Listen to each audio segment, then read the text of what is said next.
Pandian store சீரியல்ல அடுத்த வர எபிசோட்ல நம்ம காந்திமதி இருந்துட்டு தூங்காம ஹாலில் உட்காந்துட்டு இருக்காங்க. அந்த நேரம் பார்த்து நம்ம குமார் போறாரு. என்ன பார்த்தா டைமு 1:30 மேலே ஆகிட்டு இருக்கு. ஆனால் நீங்கள் இன்னும் தூங்காம இங்கே உட்காந்து என்ன பண்ணிட்டு இருக்கீங்க அப்படின்னு சொல்லிட்டு கேட்கவும், நல்லா தாண்டா தூங்கிட்டு இருந்தேன். ஆனால் திடீர்னு உங்கள் தாத்தா கனவுல வந்தார். வந்த உடனே பார்த்தீங்கன்னா நான் இங்கே தனியாக இருந்து கஷ்டப்பட்டேன் பட்டுட்ருக்கேன். அதனால் நீ என் கூட வந்துருன்னு சொல்லி கூப்பிட்டாரு. அதனால தாண்டா தூக்கமே வரலை அப்படின்ற மாதிரி சொல்கிறாங்க. என்ன பார்த்தா இப்படியெல்லாம் சொல்லிட்டுருக்க, உன்னோட 75வது பிறந்த நாளை இப்படி கொண்டாடணும் அப்படி கொண்டாடணும், ஊரே மெச்சுற மாதிரி திருவிழா மாதிரி கொண்டாடணும்னு சொல்லிட்டு நான் ஐடியா பண்ணிகிட்ருக்கேன். ஆனால் நீங்கள் என்னடனா இப்படி பேசிகிட்டு இருக்கீங்க. இங்கே பாருங்க அப்பத்தா, 100 வருஷம் இல்லை, நீங்கள் 200 வருஷம் நீங்கள் ரொம்ப நல்லா இருக்கணும் அப்படின்ற மாதிரி சொல்கிறாங்க. எப்படா மனசை முழுக்க கவலையை வச்சுக்கிட்டு நான் எப்படி சந்தோஷமாக இருக்க முடியும்? ஊரெல்லாம் என் பிறந்த நாளுக்கு வரும், ஆனால் என் பொண்ணு வீட்டார் வருவாங்களா? ஏதோ ஆசைப்படுறவனை போய் கல்யாணம் பண்ணிக்கிட்டா, அப்போ யார் இல்லாதவனை கல்யாணம் பண்ணிக்கிட்டா, ஒன்றும் இல்லாதவனை கல்யாணம் பண்ணிக்கிட்டான்னு சொல்லி அவளை ஒதுக்கி வச்சாங்க. ஆனால் இப்போ கோமதி நல்லா தானே இருக்கா, மாப்பிள்ளையும் அவளை நல்லா தானே பார்த்துக்கிறாங்க. இது நாள் வரைக்கும் அவள் கஷ்டம்னு சொல்லி இந்த வீட்டு வாசலில் நின்றுட்டுருக்காளா? ஒரு நாள் கூட அப்படி அவள் நிற்கவே இல்லை. அடுத்துதான் நம்ம வீட்டு பொண்ணு ராஜியும் என் பேரனை கல்யாணம் பண்ணிக்கிட்டு இப்போ வரைக்கும் அவள் சந்தோஷமாக தான் இருக்கா, இல்லை அவள் கூட தான் என் வாழ்க்கை பிரச்சனையாக போயிட்டுருக்கு சொல்லி நின்னாலா? இல்லையே, கண்ணு முன்னாடி அவங்க அவ்வளோ சந்தோஷமாக இருக்காங்க. அப்பாவாவது இந்த வீட்டில் இருக்கிறவங்க புரிஞ்சுக்கிட்டு அவளை ஏற்றுக்கிட்டாங்களா? அதுவும் இல்லையே அப்படின்னு சொல்லிட்டு ரொம்பவே ஃபீல் பண்ணுறாங்க.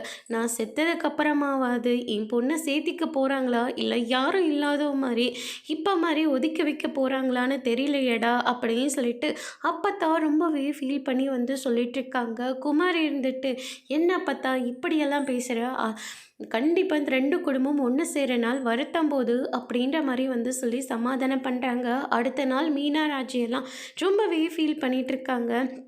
அப்போ நம்ம கோமதி வரங்க, எல்லாம் எடுத்து வச்சுட்டிங்கல்ல, கதிரெல்லாம் கிளம்பிட்டேன், பொருளெல்லாம் எடுத்துகிட்டு மிச்ச பொருளை நம்ம எடுத்துகிட்டு போயிடலாம் அப்படின்ற மாதிரி சொல்கிறாங்க.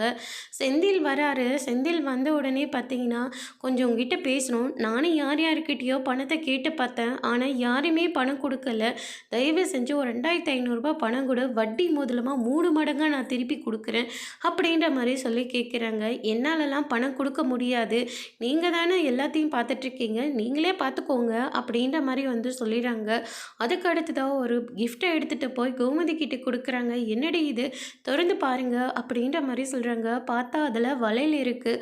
வளையல பார்த்த உடனே கோமதி இருந்துட்டு, என்னடி இது, வீட்டை விட்டு வெளியே போகிறேன், இதனால் வரைக்கும் நீங்கள் எனக்கு சோறாக்கி போட்டதுக்கும் என்னை பார்த்துக்கிட்டதுக்கும் கைமாறு பண்ணிட்டு போறியா? நீங்கள் பார்த்துக்கிட்டதுக்கு நான் எவ்வளோ கொடுத்தாலையும் உங்களுக்கு போதாதத்தை, இது நான் எங்கள் அம்மா கிட்ட சொன்னது தான், நீங்கள் என்னை அவ்வளோ நல்லா பார்த்துக்கிட்டீங்க, என் ஞாபகார்த்தமாக இது இருக்கட்டும்னு சொல்லி தான் நான் இந்த கிஃப்டை வாங்கியிருக்கேன், தயவு செஞ்சு இதை கையில் போட்டுக்கோங்கன்னு சொல்லிட்டு மீனா போட்டு விடுறாங்க.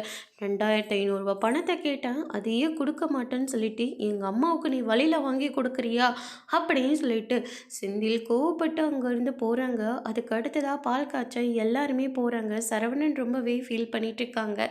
தங்கமயிலும் சுகன்யும் வீட்டை சுற்றி பார்த்துட்ருக்காங்க. எல்லாம் அங்கங்கே கபோர்டாக அடிச்சிருக்காங்கல்ல அப்படின்ற மாதிரி சொல்கிறாங்க. மீனா நேக்காக இருந்து பார்த்தியா, பிழைக்கிறதுக்காக வெளியில் வந்துட்டா, ஆனால் நமக்கு தான் அந்த மாதிரி கொடுப்பனமே இல்லை. மீனா நடிச்சிட்ருக்கா. ஆமாம், இஷ்டம் இல்லைன்னு சொல்லிகிட்ருக்கா, ஆனால் அவள் முழு மனசோட சொன்னது இது வரைக்கும் நான் பார்க்கல அப்படின்னு சொல்லிட்டு தங்கமயில் ஒரு பக்கம் சொல்லிகிட்ருக்காங்க. அதுக்கு அடுத்து தான் இந்த பக்கம் ராஜி இருந்துட்டு, என்னக்கா ரொம்ப வருத்தமாக இருக்கியா? பரவாயில்லக்கா, அந்த வருத்தத்தை ஓரமாக வச்சிரு, இப்போ நல்ல விஷயம் நடக்க போகுது, சந்தோஷமாக நடத்தலாமே அப்படின்ற மாதிரி சொல்கிறாங்க. என்னால் முடியல ராஜி அப்படின்னு சொல்லிட்டு மீனா ரொம்பவே ஃபீல் பண்ணிகிட்ருக்காங்க. அதோட இன்னைக்கான எபிசோட் முடிச்சிருக்காங்க.